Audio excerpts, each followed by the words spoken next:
Welcome to the Slop Temple. We pray this video helps. You start now. Make sure your iPhone is on and signed into your Apple ID. Location services must be enabled. Open the Find My app. This is the only built-in way to locate an iPhone. Once inside, tap Devices and scan the list for the missing phone.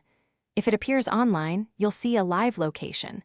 If it's offline, Find My will show the last known location and let you enable Notify when found. This gets you into the locating workflow immediately. Once done, tap the missing device to open its details and map. You can play sound for nearby recovery or tap directions to navigate to the shown location, useful if the phone is with someone else. Make sure to use Mark as Lost to remotely lock the phone and display a contact number. This preserves battery and secures data. If you believe theft occurred, avoid erasing immediately because Erase iPhone will remove Find My and prevent further tracking. Save that as a last resort.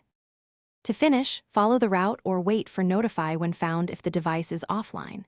Make sure the device has cellular or Wi-Fi access and that your Apple ID is active. The Find My network requires background network participation to report location. If locate fails, confirm another family member's device can see it or sign into iCloud. As a backup. Troubleshoot by checking settings your name Find My to re-enable the network. If theft is suspected, involve authorities and share the last known coordinates. Thanks for watching. Consider subscribing if we helped you.